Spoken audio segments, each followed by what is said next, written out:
All right. Before, I grew up in the Appalachian Mountains.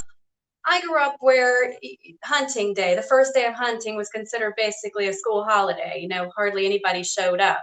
I grew up in a place where people kept guns, in their cars right outside the school parking lot. I grew up, my dad has guns. I don't have a problem with people having guns. I have a problem with politicians telling people that their guns are going to be taken away. I have a problem with politicians fear mongering gun owners in order to convince them that their political rivals are trying to take their guns.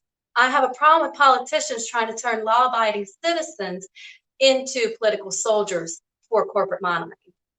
I have a problem with that. This whole Second Amendment, we look at it and we can look at it at just its base core. Okay.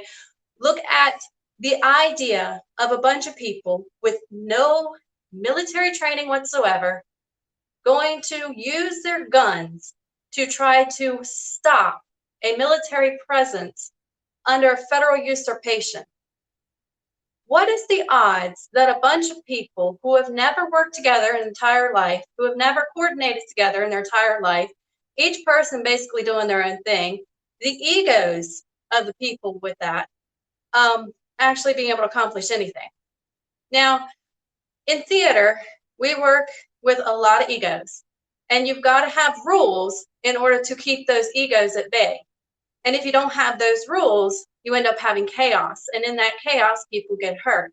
So if you look at a military battleground and you've got people who are not following any kind of set of rules except whatever it is that their social gun clubs have created, whatever their self-made militias have created, and they've got this idea that they're going to take their gun and they're going to win the war for the United States of America. And then suddenly they're up against these giant tanks that are designed to withstand military ballistics. They're going against these drones that are designed to withstand military ballistics. They're suddenly up against this material of warcraft that is designed specifically to withstand U.S. military ballistics or other countries' military ballistics. And you have these militias that think that they can heavily arm themselves with these guns that are going to fight the warcraft and win without any kind of discipline, without any kind of military training. You have to ask yourself, why in the world would the Second Amendment be about freedom of having a gun for a military situation? And it's the same argument that Hamilton basically brought forward in Federalist 26. He's like, look, I know we had our Minutemen, I know we had all this, and that was great and everything. And then they went and they created these statues for themselves, and they, tried to turn themselves into these political heroes. But let's be reasonable here. Military is an art. It's a war. War is an art. It's a science. So you have to have discipline. You have to have rules. You have to have coordination. You can't just have a bunch of people with a bunch of guns and decide that they're going to just fight. An actual military coup, if you would. So let's look at the Second Amendment for what it really is. It's about requisitions, it's about quotas, it's about money, and it's about people. So federal government is required under the U.S. Constitution to fund state militias. A well-regulated militia is funded by the federal government. And then that well-regulated militia has its people taken from the citizens of that state. And it is required that they get together and have this military training. That training is just like the U.S. military. So that if they are called upon in times of not war, or even if they're called upon to assist in those things, that they would have that military discipline and they would not create chaos that would end up hurting a lot of people. If you have a stressful environment where a military is required, you have to have that discipline and training. You've seen my other podcast where I've read a testimony of a soldier who was brain damaged in the Iraq War, where he said that his discipline and training was what made him to withstand 156-degree temperatures and not have a lot of sleep. That is our US military. People just owning guns who think that they are going to, history proves you're wrong. How? Okay, I bet you're going to say the militiamen, which was actually a case law of England, because I've had this conversation many, many times. Draft. Ah, yes, the draft argument, of course. And then what happens? Are they just thrown into an army? Are they just thrown into the military? Do they go through something called boot camp? Don't they? Don't they have to have some kind of military discipline training before they're just put into the war? Isn't that how the draft works? Draft is a quota. Okay, so that is, that is in times of war. We're talking about times of peace, which is what the Second Amendment is about. It's creating a standing army in a time of peace. Whenever you can't afford to keep a military going in times of peace, or else it's going to bankrupt your nation. Do you understand this? A draft is an idea of getting quota for a military. It's not about owning a weapon. It's not. It's really not. I know you want it to be, but it's really not about owning a weapon.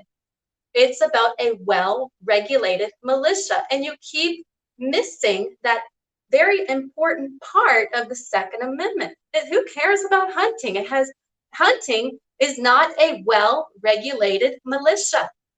That is an important part of Second Amendment.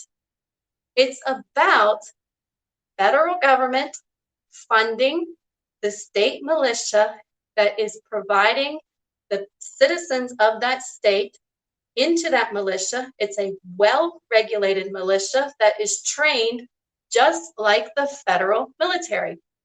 Well, that's wonderful that you care about hunting and how your family eats, but the Second Amendment does not give you that right to own a gun. That's the thing you need to understand. The Second Amendment is about quotas and acquisitions. It's about federal funding and quotas of people in that military being taken from the state. And one of the arguments he's had is if we left it up to the people to just volunteer on their own, we would have a problem where people would be, they would be burdened. People are trying to have their lives, they're trying to have their family, they're trying to have their work.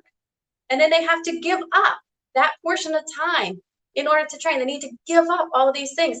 And if we keep requiring that as a volunteer basis, we will eventually get to a point where, that 80-20 rule applies.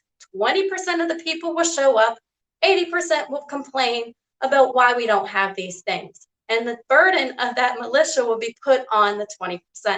This is a conversation I have with anarchists on Twitter a lot, that they think that they can fund their military using volunteer funding.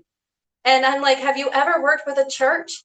Churches use that idea of volunteer funding, and they have God that they can use to guilt people into giving. And they still have to follow, they still end up getting that 20% participation and 80% complaining. So, as I said before, I have no problem with you having a gun. That's great. What I have a problem with is when people have those guns say that they now have this power over other people that, and then they can use that gun to intimidate people and say that you can't take my Second Amendment right away, and if you do, I'm going to shoot you. That Second Amendment does not give you the power to shoot anyone who tries to take that right away just because they try to take your gun, because you having that gun is not protected under the Second Amendment. It is the state militia. Now, what is the state militia? If we go to the National Guard website, they give you a wonderful history about how the National Guard formed. Every state has their own National Guard.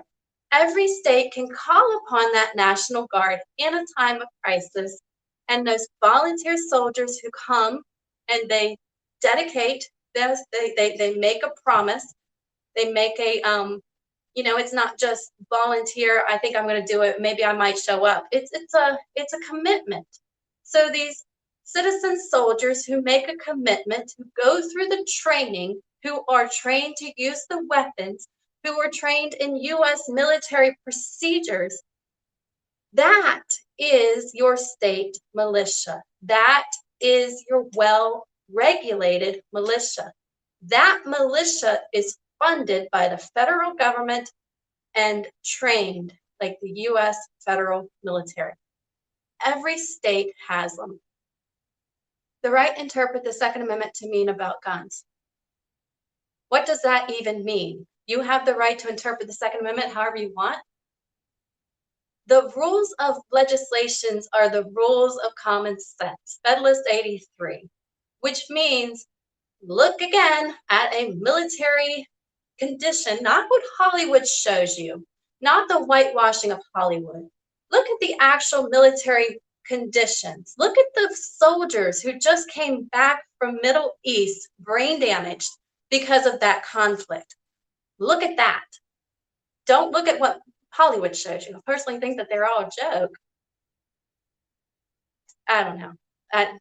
You can think whatever you want. That's the great thing about being American. We can think whatever we want. We can believe whatever we want. What we can't do is try to take our beliefs and force other people to believe it too. To take our guns and force other people to believe it too. To use our guns like some kind of mafia that says, if you don't follow what I believe, or if you try to take my gun, I can shoot you. That's not what this is all about. That's not what the US Constitution gives you the right to do. And technically, I don't see any different from the people who arm themselves with this military equipment and use their guns to intimidate others and says that if you come near me, I'm going to shoot you. If you try to take my gun, I'm going to shoot you. Hey, Congressman, if you try to take my gun, I'm going to shoot you. I don't really see a difference between them and gang members, because to me, they look like the same. They're people who are using their guns in order to intimidate other people and trying to force their way on other people. That's not what the US Constitution is about. I have no problem with you having a gun. I think it's great. I have a problem with you believing that your gun is a problem solver. I have a problem with you thinking that you have some kind of God complex because of your gun. I have a problem with the increased aggression and the paranoia that comes with having a gun. These are the neurological consequences of having too much power over life and death in the palm of your hands, where you actually feel like you have the power of deciding whether a person gets to live or die based on what they do. Altercations, things that would normally end up in fistfights, can end up in deaths in those kind of situations when people are given the ability to be judge, jury, and executioner. We don't have that ability here in the United States. Even criminals are given the Fifth Amendment that says you have the right to a fair trial before you are called a criminal. So I don't believe that gun owners should be able to have that right to be judge, jury, and executioner at the same time, because technically, I don't think you have the moral grounding to be able to do that. When an action can be seen as right, let's take war action. You drop a bomb, and the person who drops the bomb says, God condoned that bomb to happen. And the people who got that bomb dropped on them says, oh God, why did you cause this to happen to us? Now, who is right in that situation? Which country did God say, yeah, that should have happened? Which one? Both of them are praying to God. Both of them are asking God. One's praising God for directing that bomb, and the other one's praying to God saying, God, why in the world did you do this to us? So which one, under that moral justification, is justified by that bomb? And it has the same idea with using a gun. You shoot somebody. You shoot a father. You shoot a mother. You shoot a sister. You shoot a brother. You shoot a son. You shoot a daughter. You shoot a human being who is no longer in this world. You took their life. You had decided, being the judge, jury, and executioner, that they no longer get to live. You denied them any kind of trial. You can say it was self-defense, but if you're trying to use God to moral justification, then I have to ask, is self-defense allowed by God? Or is the 10th Amendment, or the 10th, what is it, 10 Commandments that says thou shalt not kill, means thou shalt not kill no matter what? How is it that you can determine which one that God believes? Isn't that why he says, I'm going to be the one that, that's going to be the judge? Leave that all up to me. I'm the one that's going to determine vengeance. Leave that up to me. Because how can you decide which one God wanted you to do? I have a problem with gun owners saying that God gave me the right to own a gun. I have a problem with politicians telling you that. If we look at things logically, common sense, looking at people like people and not rodents, there's no stereotype of a criminal. I keep trying to tell you guys this. Anyone under an emotional stimulus, under a psychological stimulus, under a propaganda campaign that constantly feeds you this information. One of the things about Nazi Germany is the reason that Hitler was able to do what he was able to do was his propaganda prowess. He used propaganda in order to get people to buy into whatever it was he said. A lot of things was repeating the same thing over and over and over again. It's a psychological manipulation technique called priming, where when you hear it over and over and over again, it starts sounding true to you, and it becomes true. No matter what it, even if it's wrong, even if it's a lie, the constant repetition over and over and over again makes that true. So when you constantly hear that God gave you the right to own a gun, you would honestly believe that God, the creator of the entire universe, actually gave you the right under the U.S. Constitution to own a gun. But God didn't create the U.S. Constitution. A bunch of people who said, God gave me the right to have this, whatever. And if you look at history, you can see how God has been used in all kinds of land grabs, all kinds of power plays, all kinds of national strife, all kinds of war and holy war. God makes the best scapegoat for that kind of thing. I am a Christian. But do I recognize my faith? Nope. Do I recognize this God that politicians are promoting? And whenever they use these verses from Isaiah, from the Old Testament, it's like they forgot the New Testament even existed. They keep trying to typecast God as this vengeful, hateful thing. And they completely forgot that God created this tiny little baby, himself, brought it to the world, put him in such conditions that, that he would purposely be ignored and scoffed at and made fun of and not believed. God isn't a politician. I have a problem with politicians trying to turn themselves into God, or saying that God sponsors a political party, that God gives people the rights to blah, blah, blah. God's not a politician. He's not a political puppet. And if you look at history, anytime that people tried to use God as a political puppet, you see the next event. The 1% fall hard. God always hears the cries of the exploited. The 1% fall hard. Now, you can look at Native Americans and you could say, well, what about them? Maybe they're still waiting. We recognize them with the 1924 Native American Citizenship Act.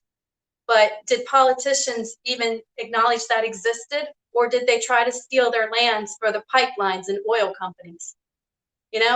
Where is the citizenship of Native Americans? Do we only look at them whenever we point fingers at Warren because she, says she was a Native American? The hypocrisy that we're seeing in politics, and the same ones that claim to be of God, that bothers me as a Christian. One of the reasons I created my company was to give God a platform so he could, use me. And you could say, oh, she's crazy. But God gives us the opportunities in all of our lives to show through our examples exactly who Jesus is, as a Christian. And if you look at the Gospels, we see Jesus is the ultimate justice warrior. He was the one who stood up for everybody. All the people that kept getting fingers pointed at them for sinning, Jesus was right there saying, they're all good because I'm going to take care of it. I'm going to take care of that. I'm going to take care of that. I'm going to take care of that. And whenever he said, go and sin no more, I'm going to take care of it. So, it won't be a sin anymore because you believed in me. You had that faith. You saw me for who I was. You saw me as God. Christians keep missing that part. So, but that's the whole Christianity part of it. Anyways, God really shouldn't be brought into guns. We have that 10th commandment, or the 10 commandments that says, do not kill. We have a God in Jesus who says, turn the other cheeks. The whole entire platform of Jesus, whenever he was on earth, was about loving your neighbor and not rendering evil for evil, not returning an eye for an eye. So if you're a Christian, you have to look at those precepts of Jesus, that foundation of Jesus. And we understand that Jesus is the only one who speaks for God. So we have to understand that that is God's plan. If your life is at a risk, that God would help. My life is at a risk every day. Every time I drive, my life is at risk. When I had my baby, I had a very rare medical event happen where my intestines twisted. And had I not gotten help, my life was at risk. Every day, our life is at risk. Having a gun does not prevent that from happening. It does not protect us from life. Having a gun oftentimes ends up taking an altercation and turning it into a tragic event because, once again, you are judge, jury, and executioner. If you can find a way of getting people who would do the gun trafficking, the illegal gun trades, right now they're able to hide behind that Second Amendment. People who would use guns illegally have a way of hiding behind the Second Amendment. A lot of criminal activity is hiding behind the Second Amendment. Intruder breaks into your home. Well, how often does that happen? Does that happen every day? That's that fear-mongering. And I see that every time I talk to a gun owner who has this idea that people are going to break into their house. People are going to break my house. There's criminals around every corner. Somebody's going to hurt me. Somebody's going to hurt me. Somebody's going to hurt me. If somebody is going to hurt you, and I've told this to people with schools, especially the ones that have, you want to do those glass walls, if somebody is going to come into your home and hurt you, and they know you have a gun, they're going to bring something bigger. They're going to bring more people. If their goal is to get into your house to hurt you or to take whatever it is that you have in there, and they know you have a gun, they're going to come ready for it. Having that gun isn't exactly going to help you if people know that you have it, have the intention of coming in and hurting you, and will just plan for it. Same for a school. You say, well, this school's going to be heavily armed and blah, blah, blah, and we're going to have these glass buildings.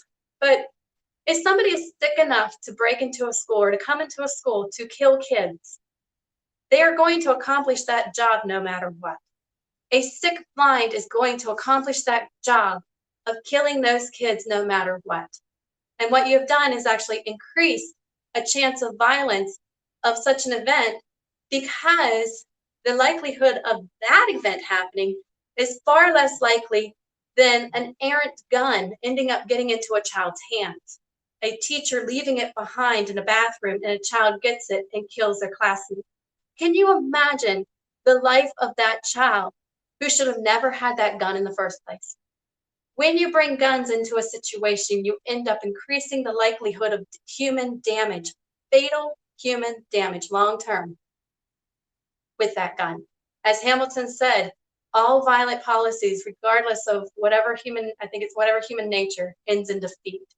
A gun is not the solution. And we need to stop thinking that it is the immediate solution for all our problems. I have a politician here in my county who wants to bring guns into the Senate, wants to bring guns on the floor. She likes to carry that gun and intimidate her constituents as though, how dare you come near me? Or as, if I don't like it.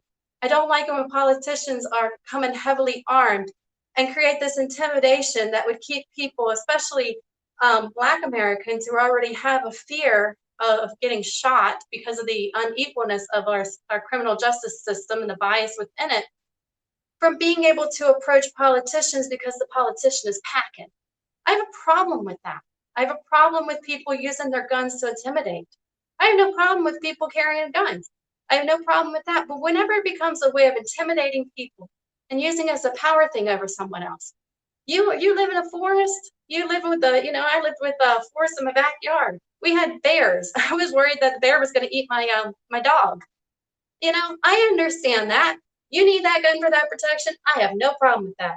But if you're in a city and you're packing, or if you're in a state Congress and you want to have that gun on you while you're doing your job for the people, I have a problem with that. Why would you need it? You've got security. Why would you need to have that gun? You've got security. I think it's just showboating. And I think it's just a way of manipulating gun owners and say, hey, this is going to be taking away your rights. And look, I'm for you. And it's just a whole voting power grab thing. I have a problem with that. So when we start understanding exactly what that Second Amendment is, politicians can no longer manipulate gun owners and turning them into political soldiers who's going to take out their political rivals. Why would a person need to hold a gun? This is so abnormal. People think it's a scary world, and a lot of times I find the gun owners are far more scared of people than people who don't carry guns. I don't know, maybe they watch too many movies. Hollywood does an incredible job of doing a lot of casting, especially typecasting groups and saying, this group is a criminal, this group's a criminal, this group's a criminal. And whenever you have no cultural background in your county, I grew up in the Appalachian Mountains. We were basically all white, So, right to keep and bear arms, well-regulated militia. We've already covered this. Well-regulated militia, Second Amendment. That's the key. It's right to keep and bear arms. Bear arms is a funding of a federal government for the state to have a standing army in times of peace. It's a state militia. It's a well-regulated militia. That's what it's about. That right, that funding cannot be infringed. That standing army for that state can never go away. I don't know. Some people use it every Saturday, I guess. Some people use it every day. Some people think that they need to have it on their bodies. What bothers me is a lot of old people out there, like 70-year-olds who can barely, hold a gun, feeling like they have to go out and get a gun because you got somebody, especially if you've got a little bit of brain degradation going on and autism or, some of the common impairments that happens as you get older, the ability to make these good rational calls anymore starts getting impaired, and a little bit of paranoia, which is also that also accompanies the age thing. As people get older, they tend to get a little bit more paranoid. So you have somebody with that, and you give them a gun, and then you show them, they start typecasting these groups as being the enemy and that are trying to harm them. And the ability to make these rational decisions as somebody with a gun that believes they have the power and right to shoot people, you're just asking for problems, I think. I think you're just asking for a lot of tragic situations and for people realizing after the events happen that, oh my God, what did I do? They really do. They bring paranoia, I think. I think people who carry them are a lot more paranoid, a lot more aggressive. And that is something that I'd love to explore. I'd love to see neurologists explore that. In the conversations that I've had and on my website, I have a post that says conversation with gun owners, where I'm exploring the mental consequences of that having too much power over life and death in the palm of the hands, having that ability to be judge, jury, and executioner in a country that really doesn't allow that for anybody. And in those conversations, the same patterns end up happening. The people respond the exact same way. And it'll be with people who are with the NRA, or people who are part of the militia, or people who are, students. Of all different ages, I'll have these conversations, and I'm finding the patterns are the same. An inherent distrust for government is one of the big ones. And that the idea that there is a stereotype for a criminal is a second one. And even in the 18th century, you had duels. Are we going to go out and start solving our problem with duels? Hey, you cheated on my girlfriend. you're going to meet me outside at noon and we're going to have a duel, and whoever survives gets blah, blah, blah. I mean, I've studied history going all the way back to ancient Greece. And we look at these situations where people are trying to defend their power with guns, and it usually doesn't end up well. They tend to have short lifespans in those countries. It's really not.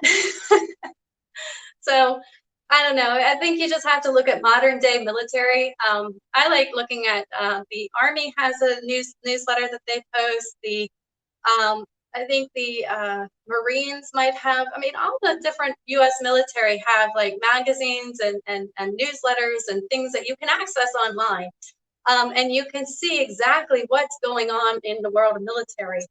Um, and that's the cool thing about being American and having access to information, is that you don't have to be in the dark. You say, oh, well, I wonder what's happening.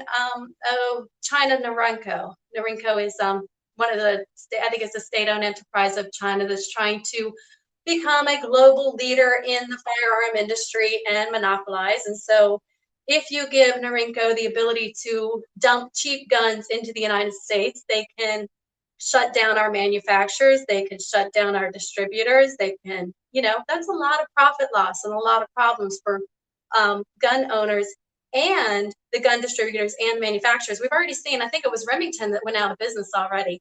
So by having the protection of that Second Amendment being not what it is, we are able to allow foreign governments to dump cheap guns and end up driving out the industries and eventually make it to where you can't control the guns anymore, or you give foreign government power over your gun access. Another thing we can look at is the situations where we had mafias. You know, people never think about, okay, if everybody is having a gun, what keeps somebody from trying to gain full power by having more guns? And the ones who have more guns are able to take all the guns from everyone else. And then you get mafias. I know a lot of countries still have mafias, and we used to have them in the United States. Al Capone, I think, was the last one, and he was brought down by tax evasion of all things. So, we look at history. We can look at the history of our own country, and we can look at histories of other countries, and we can say, is everybody being armed with a gun really the best solution for the United States of America? Do we allow everyone to have the ability to be judge, jury, and executioner, and just ignore the Fifth Amendment altogether? These are the common sense things we need to start looking at. But politicians, they're never going to look at this stuff. They're going to say, oh, this guy's trying to ban your gun. Do you know that if you try to ban guns, you can create a lot of profit for gun dealers and gun distributors by making people think their gun is going away, so they're going to go out and stockpile their guns? I mean, if the NRA is trying to get more businesses for gun owners and gun distributors, the best way to do that is to basically do that going out of business sale, the idea that it's going to be banned. So you buy them. You'll buy lots and lots of guns that you normally wouldn't, just because you think they're going to go away. It's a marketing ploy, basically. So there's so many things that that you can be manipulated by politicians, by the NRA, believing that that the U.S. Constitution gives you these rights, and when it really doesn't, and you're just being used. And that's what I have a problem with. I hate when people are being psychologically manipulated and used in order to harm them or to turn them into a pawn. I know. You can. That's great, isn't it? I mean, okay, so you can print yourself a gun. Is there any restrictions that keeps a child from printing themselves a gun? I mean, I don't know. I don't know what the rules are, but I know with a lot of these digital type things that end up going fast, that they don't think about the long-term effects, the long-term problems, or the consequences. So if you're able to download something online and you're a kid, are you then able, and if your parent has a way to print a gun, and you're able to print a gun and you get access to the ammo, isn't that creating a problem in that home? Aren't you able to give children access to guns that they really shouldn't have, and it's going to bypass any kind of locked cabinet with the gun? Or what about students who are able to print off guns and then bring them to school? I mean, people have to look at the cause and effect. Okay, so we have this. What are the things that can go wrong? Because things are always going to go wrong. That's why we have rules with manufacturing. Something went wrong, and so required regulation because somebody did something stupid, you know? So how do we keep these guns that can easily be printed from getting into the hands of people who are not able to make these decisions? What happens if mentally disabled person who is not really able to make rational decisions and can end up making decisions that end up hurting people is able to just print a gun and has access to a gun? Now what? Now we have somebody with a deficiency that really does not allow them to make decisions on what is right or wrong. And if they're watching these politicians and their propaganda being told that, fear this, and this is an enemy, and this is an enemy, and this is an enemy, now you've got a big problem. So I don't know. I think we really need to just kind of get a little bit common sense when it comes to the Second Amendment. Stop thinking that God gives you any rights on it. And yes, you can have your gun, but don't think that this law is what gives it to you. Because don't think that this law gives you the ability to be judge, jury, and executioner, that you now get to bypass the U.S. justice system and determine who gets to live and die. I would like gun owners to realize how much power over life and death of a person, a human being, they hold in their hands every time they hold that gun. And that decision about life and death is a trigger pool. It's a very, very short decision. Another thing that I've been seeing with research reports is the time between let's look at our students, let's look at our young adults who are currently, there's one report that says that they're suffering from more depression, more anxiety. So let's say that they have access to guns. And now we don't have any kind of intervention time because now they have access to guns and a suicidal thought. And there's no intervention time between the idea of killing themselves and the means to do it. We're going to see, I think, a lot more increase of suicidal deaths by guns if we continue to allow people to have that free access to gun, especially if they can now print it. So we have to look at all these things, the mental health of a society, and whether that society needs to have access to guns that gives them the power to be judge, jury, and executioner without any kind of legal ramifications whatsoever. That's a big problem. And it's something that we're not looking at. And what I'd love to see is neurologists being brought in and looking at these mental consequences. What does too much power look like? We can see with power mad politicians what too much power looks like. Power corrupts, absolutely. And there's nothing more powerful than the ability to determine a person's continuation of life in a split second. So just think about it.